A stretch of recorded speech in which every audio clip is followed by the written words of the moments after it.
What's going on, y'all? This is Josh from Team Super Shoe. Today's a little bit of a different intro.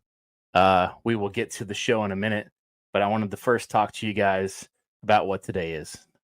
Now, a lot of people call today Easter. I call today Resurrection Sunday.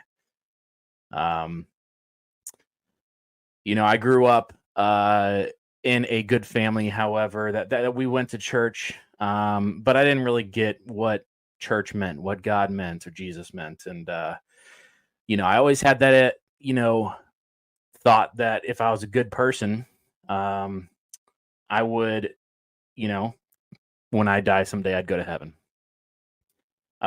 In high school, some friends invited me to a church, and it was a play. I believe it was called Judgment Day or Judgment House. And it opened my eyes up. And selfishly at the time, I mainly thought about myself. I thought about, after hearing about, the life and death of Jesus Christ, and that because of his death, we have this opportunity to be in the kingdom of heaven when we die. And I thought to myself, well, hell, I'd rather, raise my hand and say I'm not saved so they can come pray for me. And I could, at least I know that I'm going to heaven. It was like an assurance. It was a blanket. I didn't realize the life of what a Christian is supposed to be. Fast forward many years later, doing a lot of stupid things that I shouldn't have been doing, a life that I was still living, a secular life. And I started learning little by little that I was not living the way that I should be living. I met my wife, obviously at the time would be a girlfriend, and she brought me closer to God and realizing where I need to be, what I need to be doing, and I got myself right. I can't say that I haven't had times of doubt, because I have. Went through a time of life while with my girlfriend at the time and now wife that had some personal things going on, and I started dealing with some type of depression and doubt, and it wasn't until a church service that she had brought me to her church that I realized the realness of God. When the service was about how vast the world and the universe is, talking about how all of our body parts work for certain reasons, and without certain body parts, our bodies would not work. Right? We would not be here. With us able to reproduce, we were made in a certain way. It also talked about the universe, talked about how close we are to the sun, and any closer or any further away, we'd be doomed, essentially. And just talked about just the unbelievable universe that we live in. I mean, we live in a world where technology is unbelievable, and we still cannot measure how big the universe is. In fact, they say that it is not measurable. I mean, how is that possible? Right?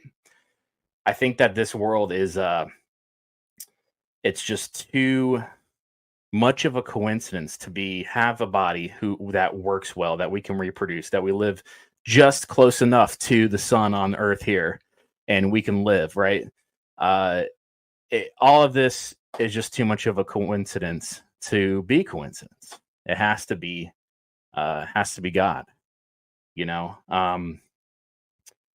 I just wanted to reach out to you guys and let you know. I hope you spent time with your family, time with the Lord today, went to church, things like that. And if not, it's not too late. All you have to do is believe in Jesus Christ and the story of him. God sent his son here to die for us. Ultimately, Jesus was murdered. He was hung on a cross because people did not believe in him. They thought he was crazy. And they said that the government decided to hang him next to 2 other criminals. And even those criminals, he told him that to the good thief, he said, "Truly I say to you, today you will be with me in paradise." And it was the beginning of ultimately what we all need. None of us are good enough to go into heaven. That's not how it works. You cannot earn your way there. You just need to love the Lord. You need to change your life, and you need to do everything in his name. Not saying that. And with this, what I'm saying is that I'm not good enough. You're not good enough. We are not worthy, but somehow, for whatever reason, the Lord sent his son to die for us and die for our sins so that we can make it up there. It's not about being perfect. It's about worshiping the one who was and realizing that we're all screwed up. And we need him. We need the Lord to guide us to do better. I'm no angel. I'm proud of who I am, but I want to be better. I strive to be better, and I pray about it every day. And I just want you guys to know that if you put your faith and love into God, he will provide you in your life and your family with so many blessings. He has blessed me, unbelievably. I do not deserve it. So it's because of him I have such a great life. I wanted to spread that message. Hope I didn't sound too preachery, but today is Easter.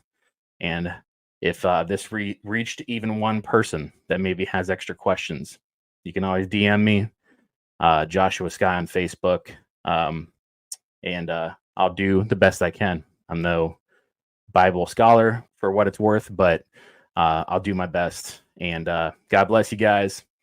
Let's talk some racing.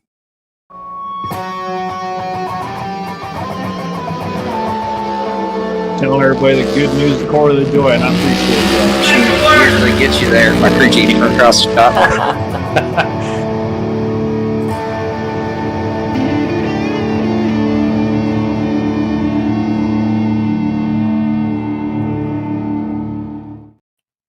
And we're live, finally. Sorry, guys. What's going on, y'all? This is Josh from Team Super Shoe. Welcome back to another episode of The Shoe Show. We are not talking about church shoes. No, we are talking about the one and only Corey LaJoy, the Super Shoe of NASCAR, and just anything NASCAR related. Super pumped to have you guys here today. I'm bringing on, of course, my trusty sidekick, Derek Nelson, and guest, almost 13-year-old racing prodigy, Everett Larson. He's coming on. He's going to be talking about his weekend at Bristol. Got some pretty cool experiences with Corey LaJoy, and also just his career and where it's going. He's out there racing dirt modifieds. He's still doing his go-karting thing, and it's pretty cool to see where he's going.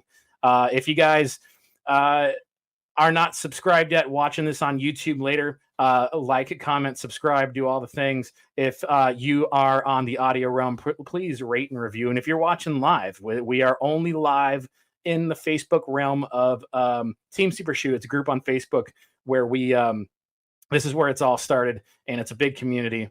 And I appreciate y'all. And please feel free to comment or whatever you need to say during the show. We'll interact with you guys. And finally, today, now I don't know if they're closed now because it's Easter. I don't know. But today is the last day to enter into the hashtag LaJoyin the Fiesta contest. All you have to do is put on some LaJoy gear, go out to Chili's. You can even just order it and eat at home, whatever you want to do. But take a photo and join Chili's, LaJoyin Chili's, while representing Corey LaJoy. We have some pretty dang cool prizes from a $50 gift card, got some merch, and got something else up our sleeve. Otherwise, y'all, I appreciate y'all. I'm going to bring on my co-host and the guest of the show, Everett Larson. Let's do it. All right, we'll start in 3, 2. Man, well, I feel honored that y'all asked me to be on the Shoe Show. we have signed our self-development driver for Stacking Pennies. Did you see Everett Larson? Yeah, that's cool. Gave him the fire suit, got him dialed in. My man's getting bigger, he's getting some muscles. He's starting to drive some UMP modified, so I had to get him dialed in with the fire asphalt suit. or dirt? Dirt. Love that. Yeah, gave him the WR1 rig a while back. I was over iRacing, so I figured he would be using it. His mom says she can't get him off of it. So we got him dialed in with the Stacking Pennies fire suit, too. Awesome. Go follow him at Everett Larson, too.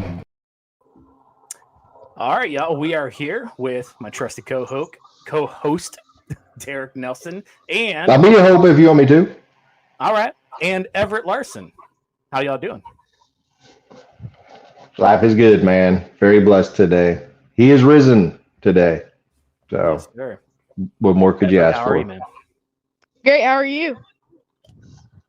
Doing good, man. Thank you for coming on. It's really cool to talk to you, and really cool. I've been keeping up with you on Facebook, and you're a part of Team Super Shoes, so it's been really cool to see where your career is going. And I wanted to bring you on and kind of get an update. Last time I talked to you was like a year ago or so, and a lot of people on Team Super Shoe have been asking about you. Thought that was pretty cool to see what you got to go through at Bristol. Yeah, it's been pretty cool. Yeah, man. So you're just about to turn your tomorrow is your birthday. So happy early birthday. You're turning 13.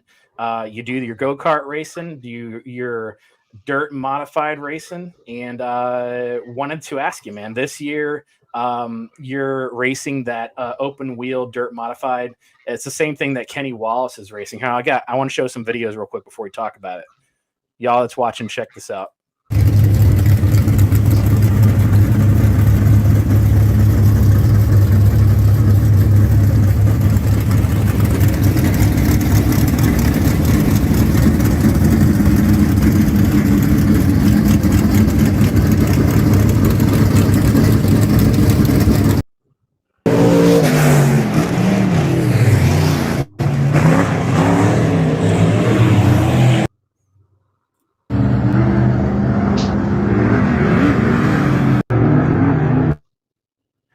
So I want to ask you, man, that's one heck of a rumble, man. What does it feel like to race in something like that?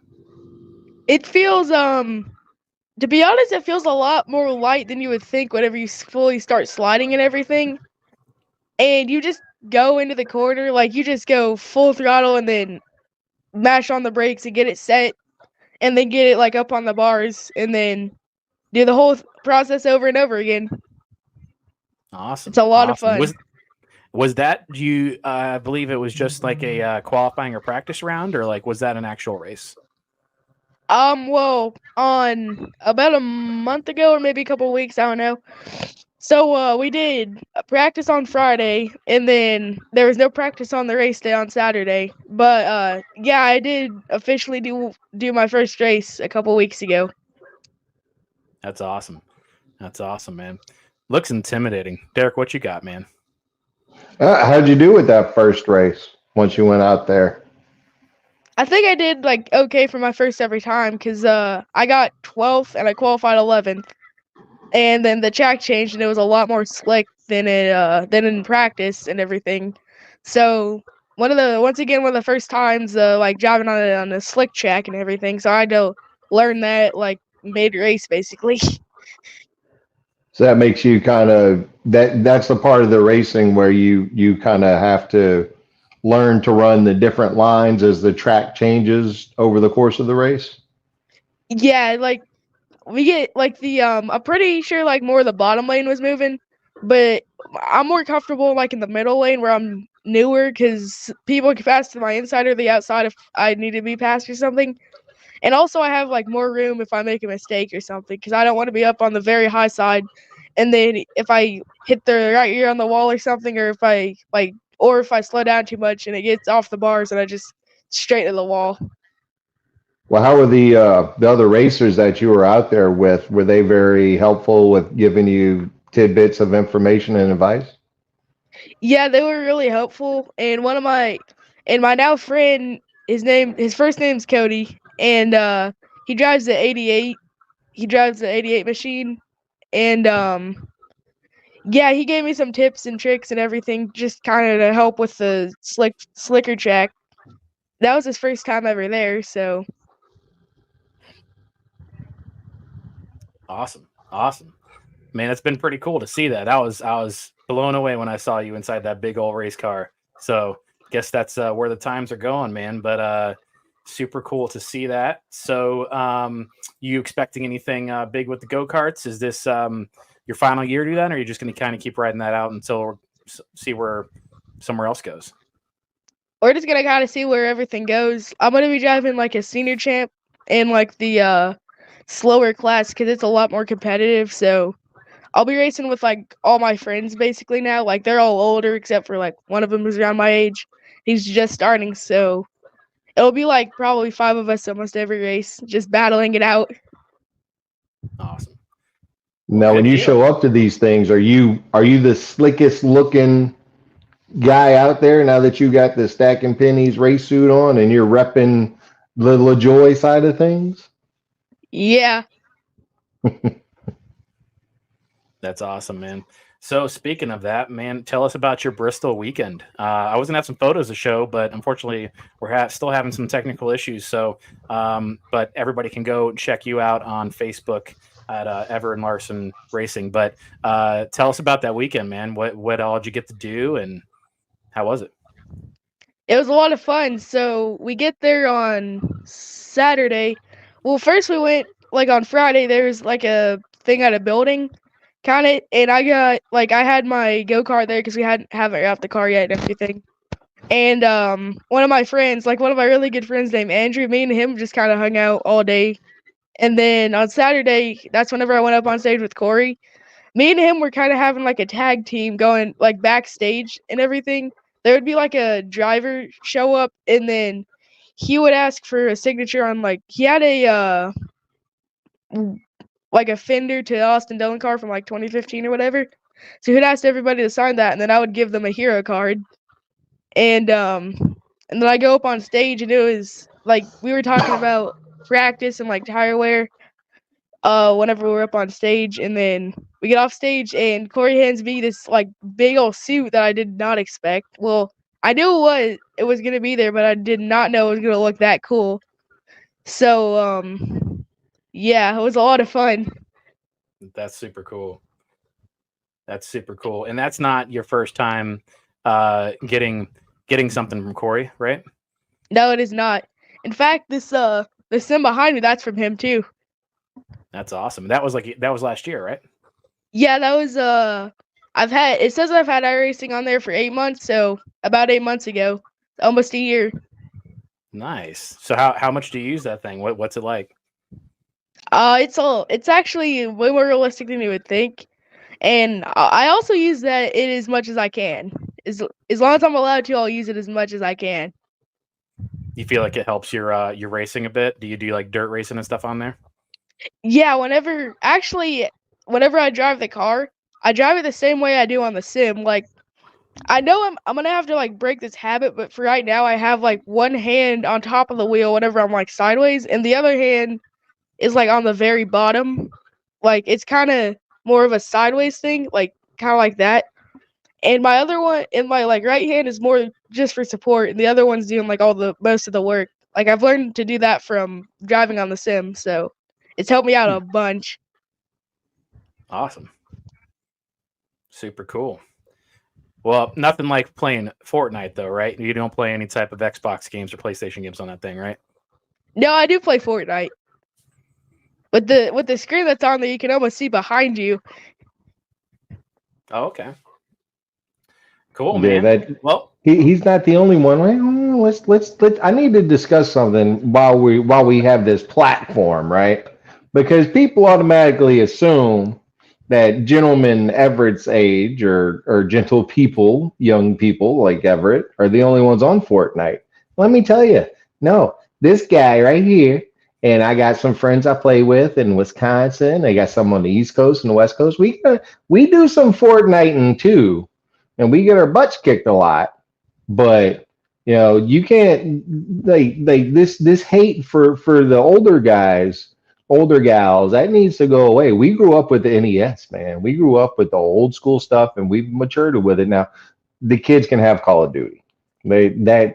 that's well beyond our reflexes and 40-year-old responses to colorful things on TV. But yeah, so I just had to put that disclaimer out there, because when I tell people I play Fortnite, they give me dirty looks, and I don't understand it.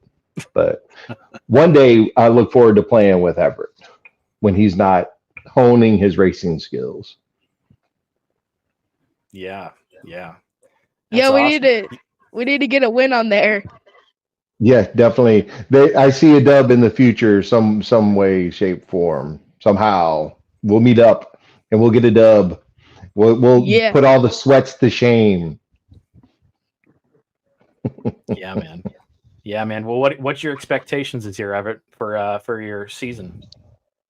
Hopefully with the go-karts I can get at least like one win and then a top 10 with the dirt car. Like I want to be able this coming Saturday I'm going to be practicing at the same track at a 411 Speedway.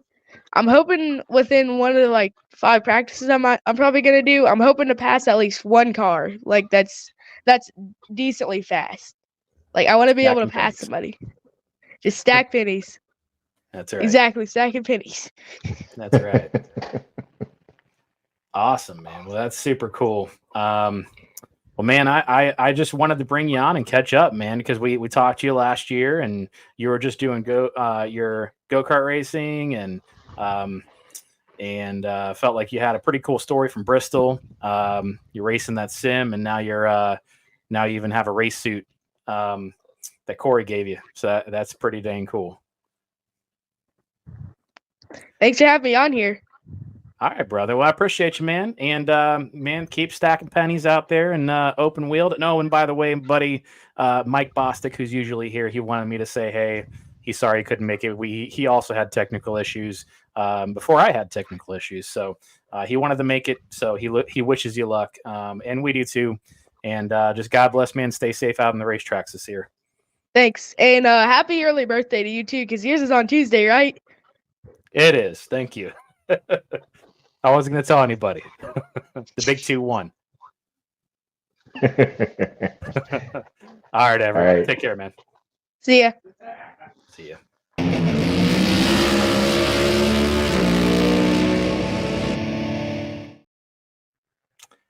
All right, Derek. So it's cool seeing him. I'm glad he got to come and hang out with us and do it on the live show here, which is always a little unpredictable. So pretty cool, man. I'm stoked to see where he goes in his career, whether he does, just stays on dirt, whether he decides not to do that and go to college and do something else. It's cool to see that he has that opportunity.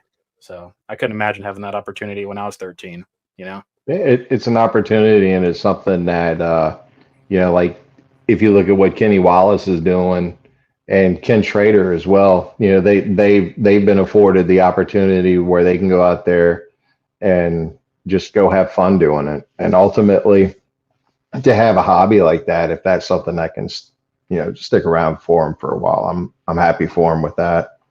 But it would be nice to be able to say that we had a cup champion on the old shoe show, and Right. back when he was younger. And I don't know how discreet we're trying to treat this Mike situation, but we need to let people know that Mike decided he was going to go eat at Outback Steakhouse. Now, we've been promoting Chili's, and we've been trying to get people to go join the Fiesta. And every now and then, if you go to preach it, you got to preach it. And we don't like hypocrites. And apparently karma decided it was going to work its way with Mike. And, he's fighting whatever he's fighting because he had to go get the Outback. So we miss you, Mike. Next time, just go to Chili's, buddy. Yep.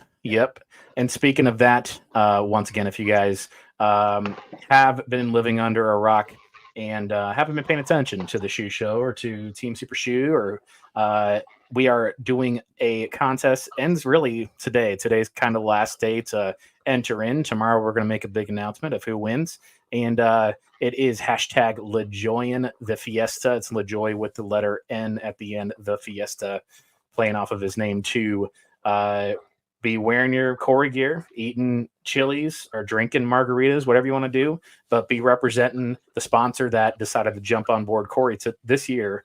And today is the last day, I believe. On they're going to have it on the contingency panel or somewhere like that.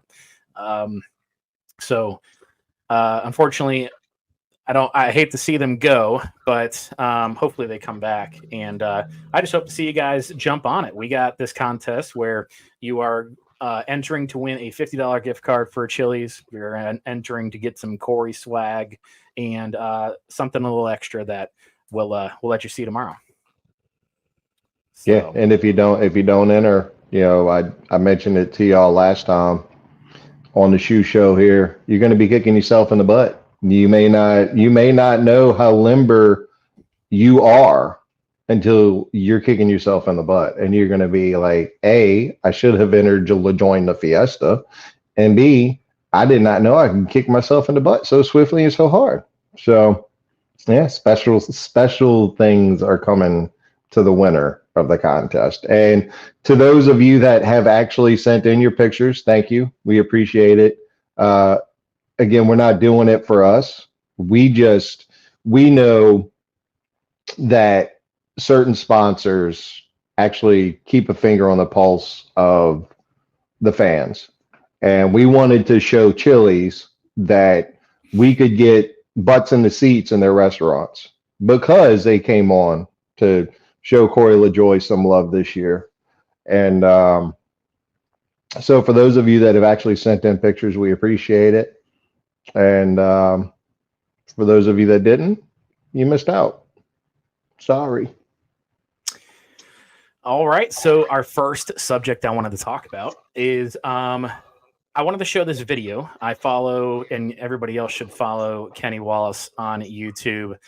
Sometimes he has opinions that I don't necessarily agree with. I mean, he even had a raw opinion about Corey at one point after the him subbing in the 9 car that I didn't particularly agree with. But I like his honesty. He's blunt. I don't think he's being held to any standard, and he's not worried about getting in trouble with NASCAR, So I really like that about him. I want to play this video, and I wanted to bring up a topic. So let me upload it here.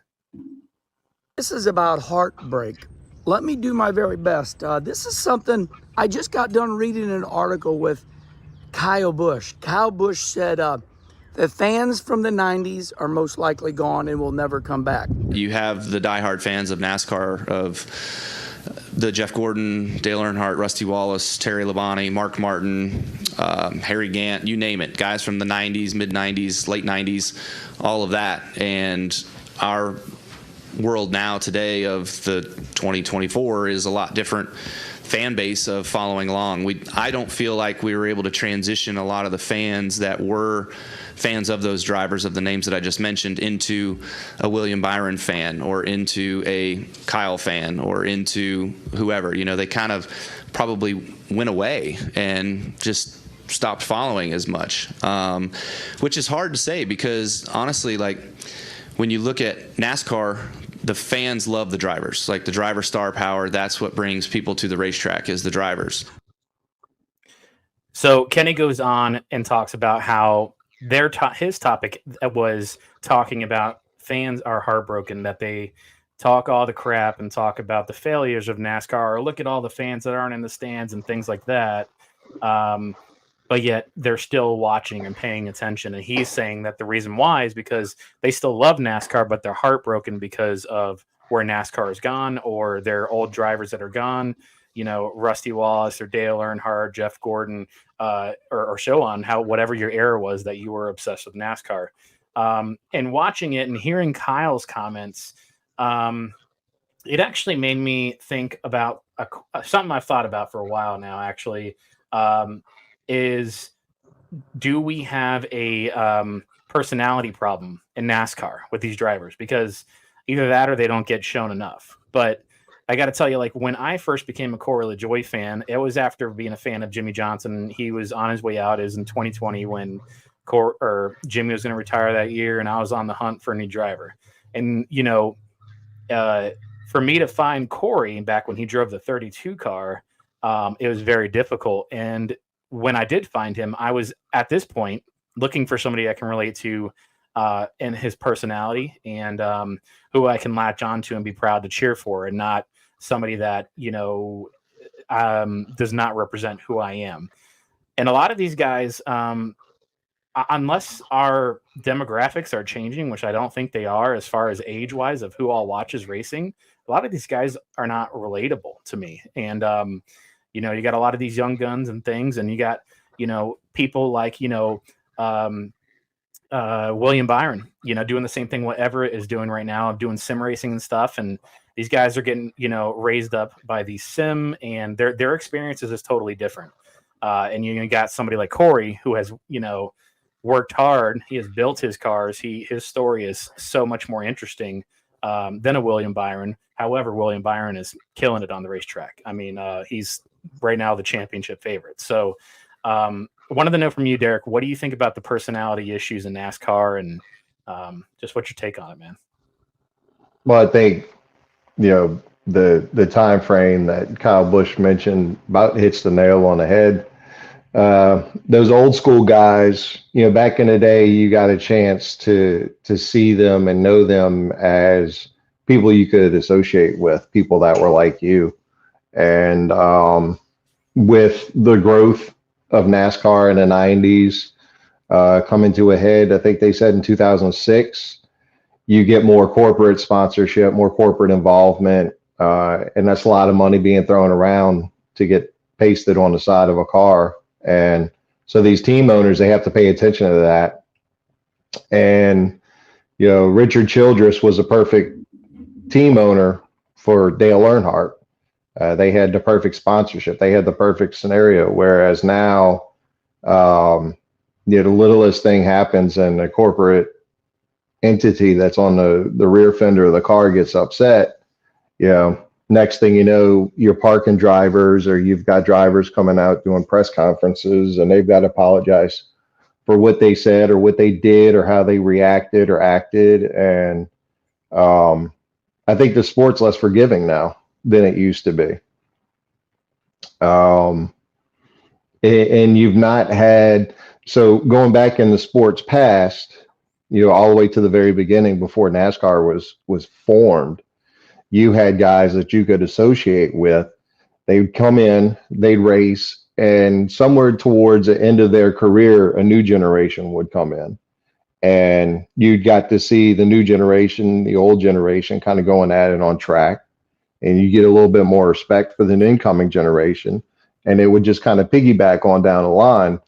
And in the past 10, 15 years, it seems like a lot of the kids coming in, they have the talent and whatnot, but it's just a totally different demographic, it seems, as far as the racers out there. You hear the older drivers, I say older drivers that came around after Kevin Harvick's rookie year, that they talk about the lack of respect from the kids now. Is it because of the kids doing the sim racing and coming up that way? Or, is it just the nature of the cars that they're running in? The lack of respect isn't there. And when you hear the older drivers like Kevin Harvick and Kyle Busch talking about, and Denny Hamlin, talking about the lack of respect they're getting from these kids coming up, that's naturally going to persuade you away from wanting to like those kids. Like Joey Logano gets a lot of hate thrown at him because when he came in, they were saying he wasn't driving respectfully around other drivers and he was ruffling feathers. But he did what he had to do at the time. And right. That back then, that kind of helped Kevin Harvick out. How many t-shirt sales did Kevin Harvick get from Delana wearing the fire suit and the shirts associated with that? And so I think that plays a part of it as well. The older drivers really, or the more experienced drivers, and where they come from. Corey LaJoie, one of the reasons I like to follow him is because I've seen pictures of him mopping the seat shop, and you've seen the struggle throughout his career to try to get into a good team that has potential to win races. And you've watched, well, we've watched him build that over the course of the past several years to get to a point where now he's in a car that can go out there and qualify a top 5 at a racetrack where it comes as a surprise, Oh, Coda, Corey, top 5. He didn't run that well, but the fact that he went out there and out qualified some of the guys that like SVG and Allmendinger that are supposed to be the go-to guys. Yeah. And then the modern technology of the car, I don't know how much that plays into it, but yeah, man, I would agree. Times are changing, man. It's definitely an interesting topic. I do feel like the fan base is definitely changing as well. So next topic I wanted to bring up, as the graphic had displayed, it showed Virginia is for fights.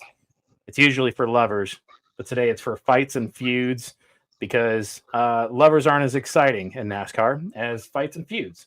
So today brought on Derek to talk about kind of his favorite fights and feuds in the past, and I'm going to bring a couple of mine. And so first off, I'm going to play a video, and then afterwards, man, just talk about it, why it's your favorite and what you thought was interesting about it. So here is the first take here.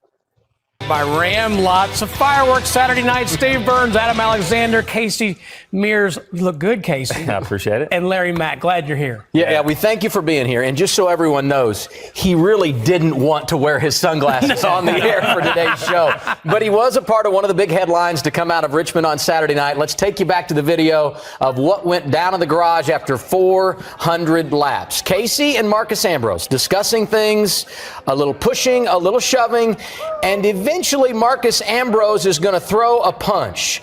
Then the crews would get involved, and there are reports that Marcus also got hit in the fray.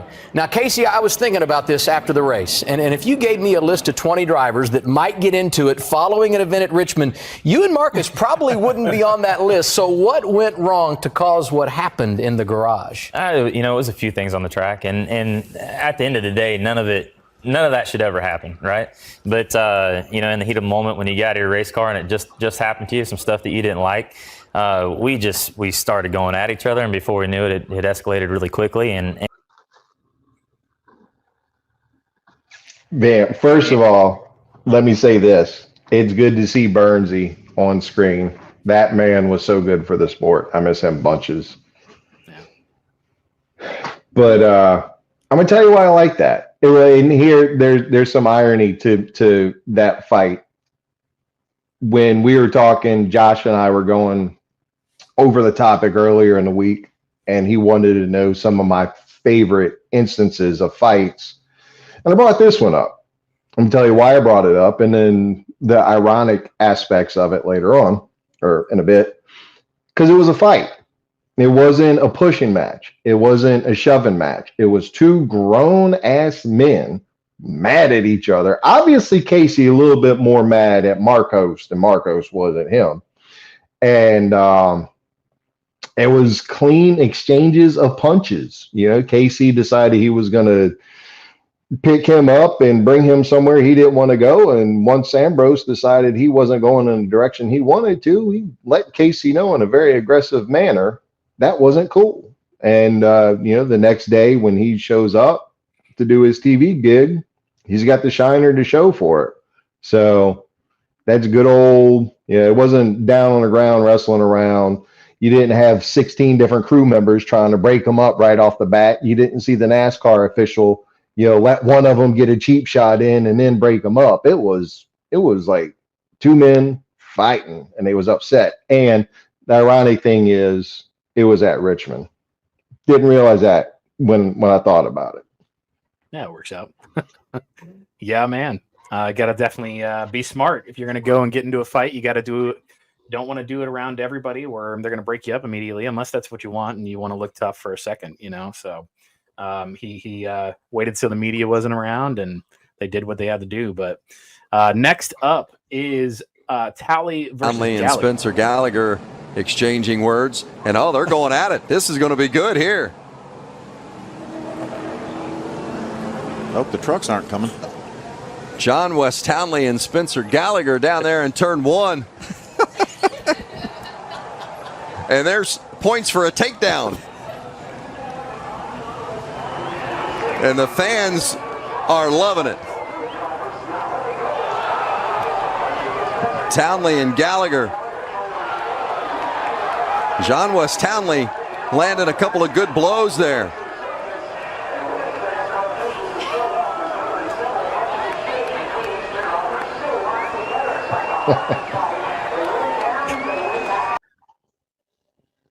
That was probably one of the most entertaining fights I've seen in NASCAR. Well, now you know why they break them up, because you put two guys in race cars, hot, fast, sweaty, nasty race cars, and they decide to take each other out.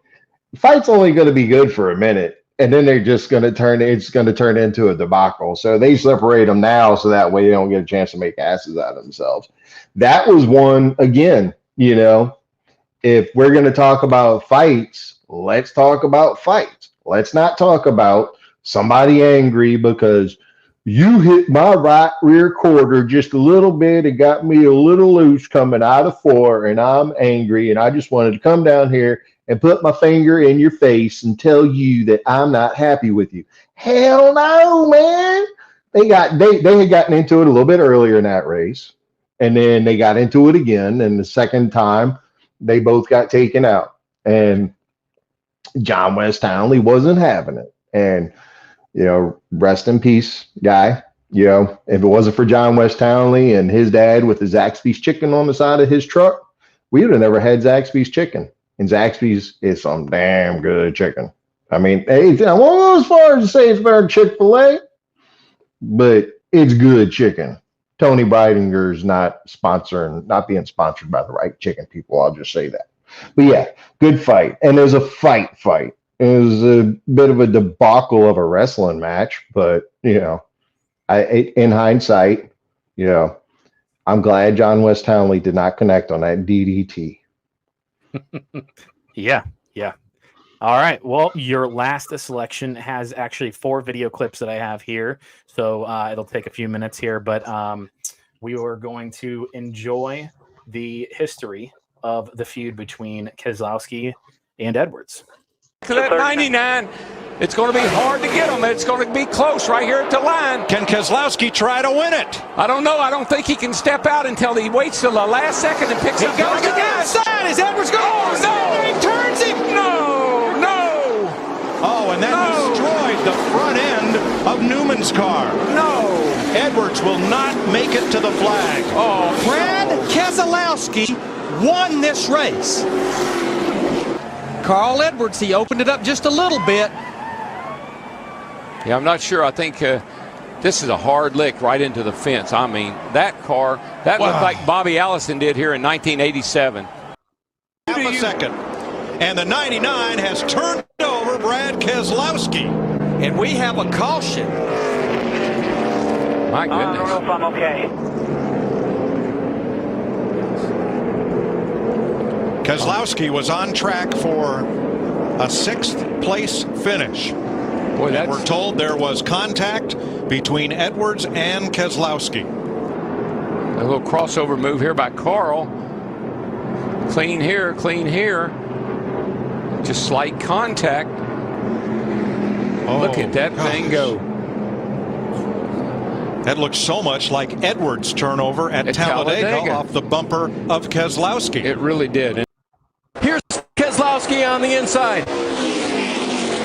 Carl Edwards, can he make it stick on the outside? Brad thought he had the best car all night. Took the inside line on the restart. This is going to be down to the wire. Oh, they touched. He spun out. Carl gets into Keselowski. Carl Edwards will win. That's it. Checker flag. Man. You are the man. He deserves it. Good job. I just hope Keselowski's okay here. That was a hard hit, guys. That was ugly. Wreck behind you. Just slow it down. Slow it down. There's a big wreck here. Big contact on Keselowski. as the other cars racing to the finish came to the line.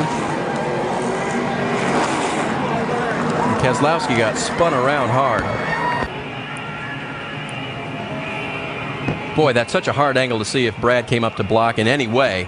Carl didn't lift. We can confirm that. There's no question there. Guys, you got to remember, you're coming to the start-finish line, too. This is hard to say. Brad got into Carl, getting out on turn one, racing him. They bumped, they rubbed, typical rubbing racing deal. Carl flipped out like he did at Atlanta and tried to kill the kid. I'm sick and tired of this. I'll get my own damn uniform back on and take care of this. He ain't going to kill my boy. I'm sure he'll say something and say how sorry he is or how cool he thinks he is or how great of a guy he is in his own mind, but that's just not the reality. I just couldn't let him take the win from me. My guys worked way too hard for that. We had a great restart. My guys built me a great car, and we came to the checker flag, and I hate to see stuff tore up, but we came here to win, and he took it from us there in turn one, and he just went in. He just got in over his head and tried too hard, and it was at my expense.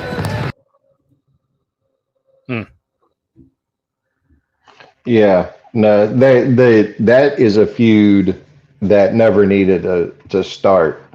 I was a Casey Kane fan back then, and my guy wasn't in the race. He wasn't going to be in the hunt at the very end of that Talladega race. And basically what you get with the finish of that Talladega race is a result of what happened the year before in the fall race at Talladega when Tony Stewart was given a win over Regan Smith because Tony blocked Regan below the double yellow line. And NASCAR being NASCAR, doing what NASCAR loves to do, sticks to the rule book that they wrote and how they write it and how they perceive the rules in said book. So Brad did what he had to do, and Carl came down and was going to block him. And once they got to the double yellow, Brad said, nope, that's it. So Carl wrecked himself off the nose of Brad Keselowski, and Brad got his first career win for a much deserving team. And then basically what you have after that is a butthurt driver that my wife was head over heels for because he could do backflips and he looked super sexy when he was bare chested and sweaty. But, and this is my personal prejudice and I'm sorry if it hurts feelings, but there's a reason why he quit the sport the way he did. And he quit the sport the way that he raced everybody. Him and Joey Logano was going for a championship. And Joey Logano said, dude, like, you're going to bring it on yourself, then you're going to bring it on yourself. And Carl knew what he did in Homestead was wrong. And he went and apologized to people and disappeared from the sport forever. Brad's got a championship. Carl doesn't. So, yeah, that was a feud that never even really needed to begin. Brad, being a Brad Keselowski fan, Brad worked really hard on his family's truck team to get to where he got and eventually get a championship. And some people don't like Brad. Some people say Brad races dirty, and I don't see it that way. There's instances where Brad does things on track that people perceive as to be over aggressive, but you're in 3,500-pound race cars going 200 miles an hour. You got to have a fire suit with a little extra space in the crotch area. And some of the drivers utilize that extra space in the crotch area, and some of them don't. So that's all I got to say about that. That, in my lifetime, was one of the greatest feuds I've seen. And I'm sad that it ended the way it did with Carl retiring. And my wife is too. Like I said, she was a big fan. And by the way, little tidbit. Finally got to see my guy win a race in person. When Brad won that last race at Talladega with Team Penske, Larry McReynolds was quoted heavily for the next week because I was so ecstatic because I got to see my guy win. Brad Keselowski won that race. She'd get out the shower, be toweling off. Hey, baby, guess what? I don't know what. Let me dry my hair. Brad Keselowski won that race. Whew. I'm sorry. I'm over myself now. Oh boy, she puts up with a lot. She's an angel. All right. I have two choices here, and my first one is not necessarily a driver versus driver feud or fight. It is Tony Stewart versus the media. How about that for a warning from Tony Stewart? Nicole? I'll wreck my mom to win a championship. I'll wreck your mom to win a championship. Did you say something? The same thing I told you earlier. You can come visit my trophy in the room at Vegas when you get out there. He's got the talking part figured out. Problem is, I don't think you led the points yet this year, have you? You know, they say that there's talkers and doers. I've done this twice. The fact that this is the third straight race, there's been no wreck. I mean, does that amaze you? Have you ever seen anything like that? David, only you'd think about stuff like that. I don't know about what you think of during the race, but I try to figure out how to win the race and make my car go fast. I don't sit there and think of that petty crap that you think of. Glad to see you're back to form. You know, just sorry we couldn't crash more cars today. We didn't fill the quota for today for Talladega and NASCAR. If we haven't crashed at least 50% of the field by the end of the race, we need to extend the race till we at least crash 50% of the cars, because it's not fair to these fans for them to not see any more wrecks than that and more tore up cars. I mean, we still had over half the cars running at the end, and it shouldn't be that way. I think we ought to just tape them off solid and run them until they blow up anyway. I think it'd make it a lot more exciting for the fans. I mean, they deserve to see us run 500 miles, and you know, like I said, if we don't crash half of the field by the end of the race, they really need to extend it, because I mean that's what the fans want. They want to see that excitement. So Tony Stewart, man, talking about personalities and the difference of personalities from the early 2000s to the 90s, 80s, all these guys. When Tony was racing, I was not a big fan of him. But I did enjoy his personality. I did enjoy his rawness, and that he was not politically correct. He probably said things that probably gave his PR person and team a heart attack, but I miss that. And I miss Tony. And now that he's retired, and, you know, as these guys get older into their careers and they're about to retire, or they do retire, you know, I do realize the things that I respected him for, and the things that did make it entertaining. Same thing like when, you know, Kyle Busch here eventually is going to retire. I have spent hours of my life watching Kyle Busch feuds and his temper, because it's so entertaining. But yeah, I do miss miss Tony Stewart. I feel like we need more people like him or Harvick or whoever come out here and give us a piece of their mind, but different world, I guess. So next video I have for you is my last video, my only feud or fight that I selected, and is my favorite. So check it out. And he was racing Joe Logano, and I was afraid they were going to get caught up, or Brad was going to get caught up into it.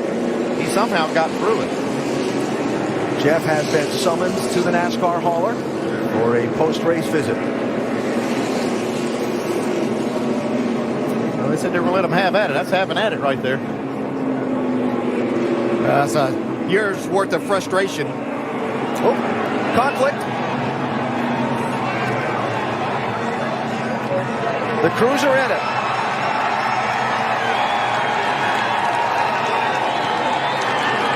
And somewhere in the middle of that is Jeff Gordon.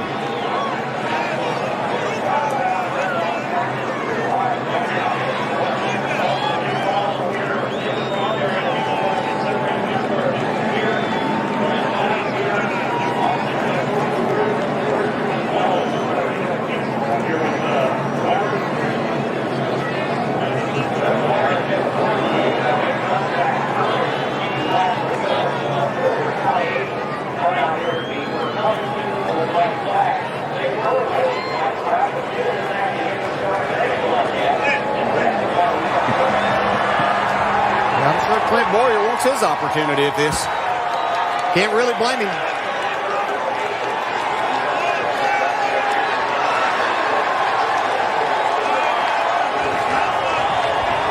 That's stupid.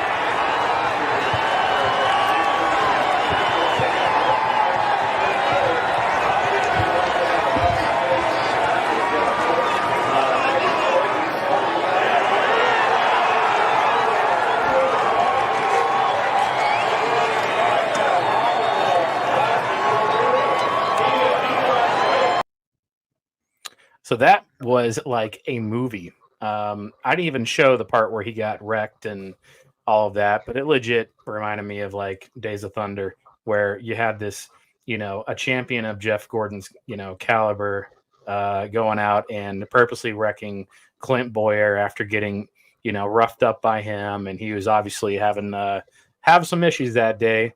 And he's the hero essentially, right? He's always been, and he did the wrong thing. Then there's a brawl, and it at first, if you watch it, you think Jeff's at the bottom of that pile getting pummeled. If you eventually watch it, you can actually see him getting pulled away from that, and it's just the crews going at it.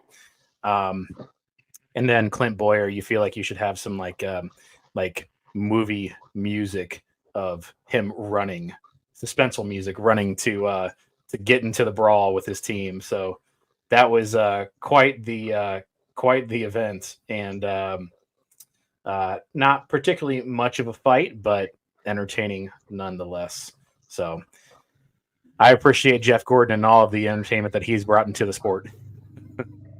No doubt. And he went out on top too. Got that last win at Martinsville, had a chance to get in the chase. That's how a championship, or that's how a past champion kind of fades out. Yeah. Well, next thing I wanted to talk about, we are kind of running short on time, Derek, so I'm going to skip the next subject, and I'm just going to go straight to Richmond. So tonight, Richmond, I did see, I think Mike, somebody on comments was saying that they're expecting an on-time start. They're doing driver's intro right now. So Corey's best finish was last year in the spring here. He averages about 30th. This is not the greatest of racetracks to him. Where do you see Corey finishing today, man? 20th, being realistic. Looking at where he practiced at, obviously what I like about his practice times is it showed that they were working on something to try to get the car better. And then he went out there and he qualified better than where he was practicing. So I think considering the way the track races and these long green flags,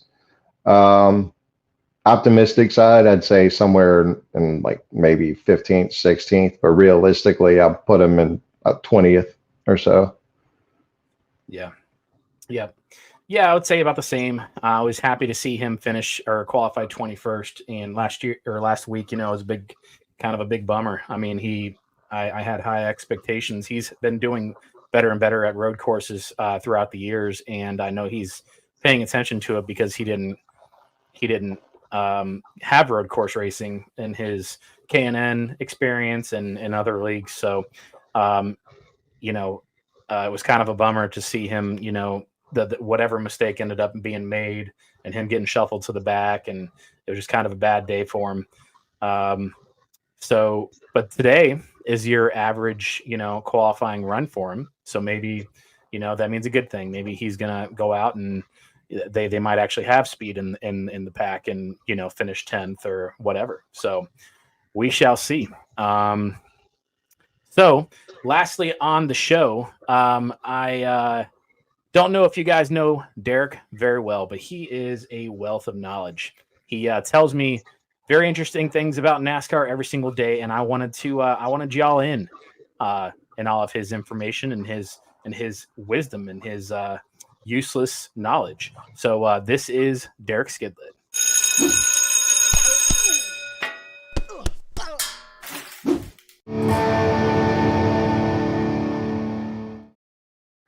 Well, hello there, class. Come on in, sit down, settle in, get comfortable. They're racing at Richmond today in Virginia. They say Virginia's for lovers. So what I'm going to talk about is friendships. Friendships involve love. You have to love somebody to be friends with them. And NASCAR has had many popular friendships over the years. Most recently, you look at Bubba Wallace and Ryan Blaney, and they're sending pictures from Disney World holding their mighty lightsabers. And then you go back a little bit further, and you get Richard Childress and Dale Earnhardt, or Dale Earnhardt and Neil Bonnet. We could go all the way back to before NASCAR was founded, and you had the likes of the cousins, Lloyd C. and Roy Hall.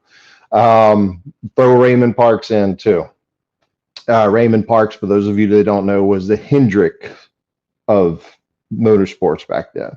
But today, the friendship I'm going to talk about Joe Weatherly and Curtis Turner, otherwise known as the Gold Dust Twins. How spectacular were these guys?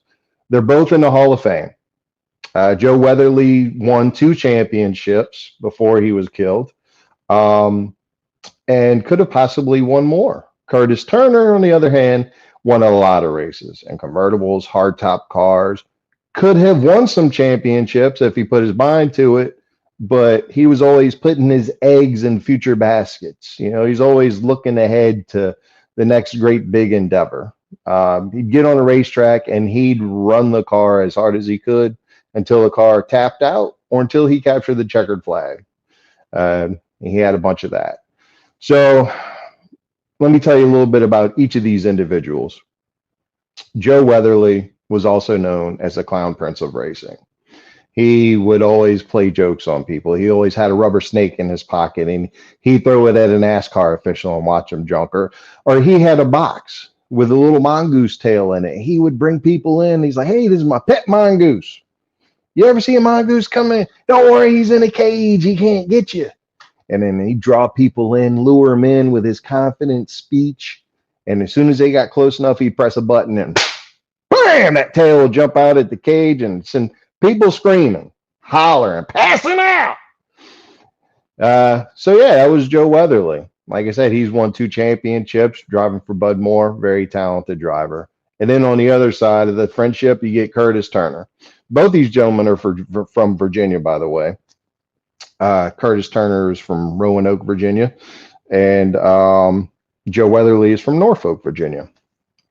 So that's another thing that ties into them racing in Richmond or in Virginia this weekend. Curtis Turner started off, driving before he was 12 years old, running moonshine and moonshine associated materials for his father. And then, like his father, eventually got into the timber business and just made lots of money before he was even 18 years old. Also had a little bit of swagger to him. The man never knew trouble until later on in his life. I mean, he would bring moonshine in to the naval base where he was, and he used to be in the Navy himself. So he would bring moonshine in and trade it for sugar, so he could take the sugar back and they could make more moonshine. Well, he got caught one day. He didn't get caught in the act, mind you. He never got caught. And that was a big thing. All the police officers and the revenuers, they were always looking to catch Curtis Turner, and they never did. Just like they never caught Junior Johnson behind the wheel of a car, they never caught Curtis Turner. Where they did catch Curtis Turner is when he showed up at his house and had the car with bullet holes in the back of it, leaking sugar that he just left the base with.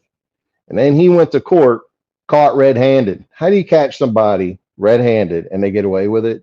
Because he had the swagger to do so.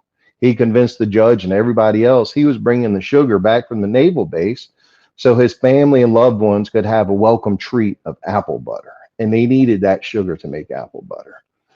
So you get Curtis Turner, who was called the Babe Ruth of NASCAR. And some people would say Babe Ruth was a Curtis Turner of baseball. Then Joe Weatherly, you got the Gold Dust Twins. These guys would take their friendship to hold my beer levels. Curtis Turner was a pilot. He liked to fly airplanes.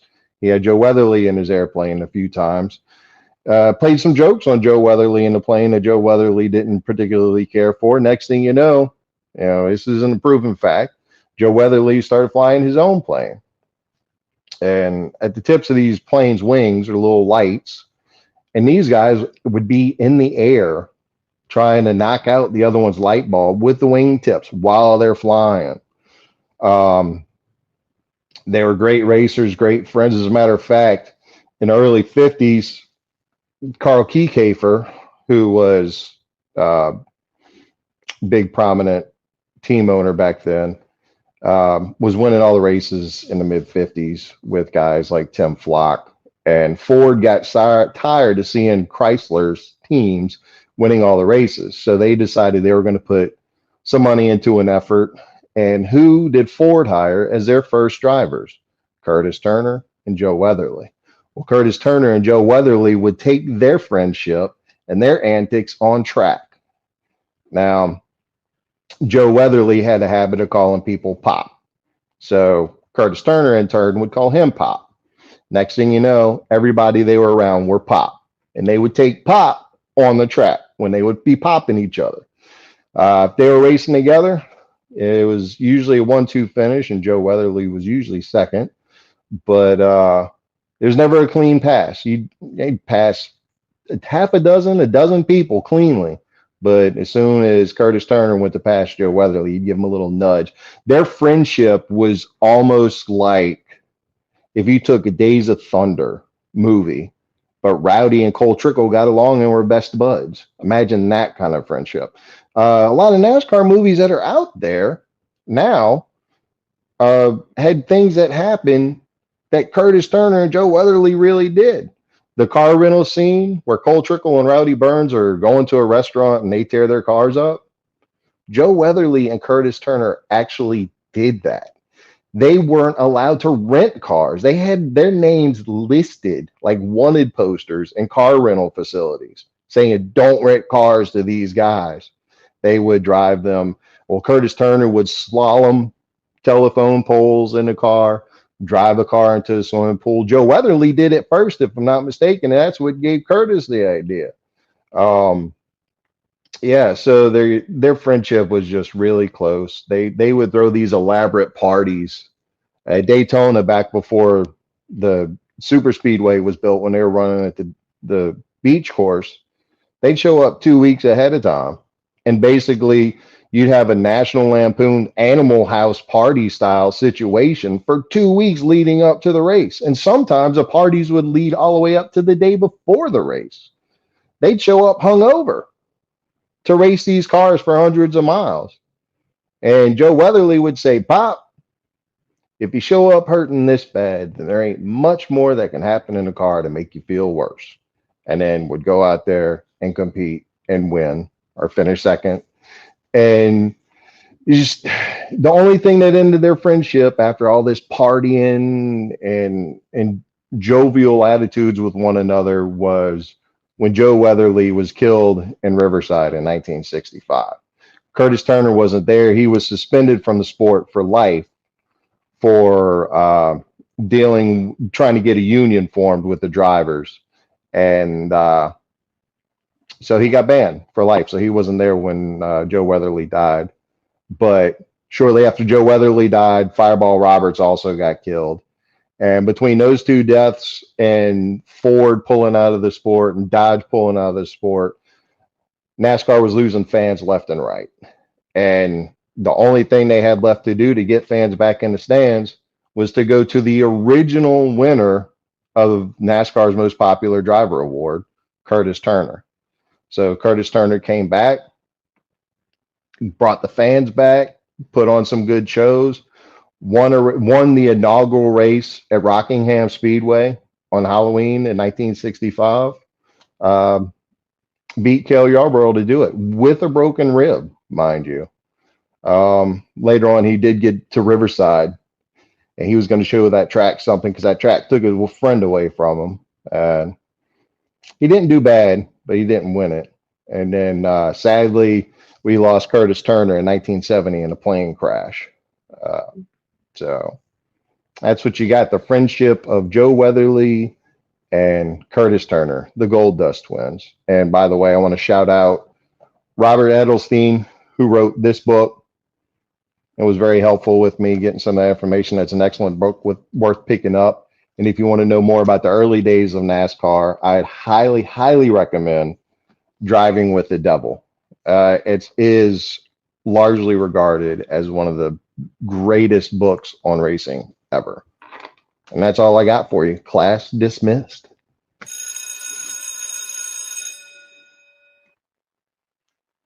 Well, thank you, Professor.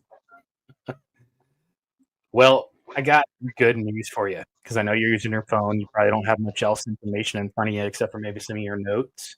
But a Facebook user just posted NASCAR has just made the call to start the race on sprinkled.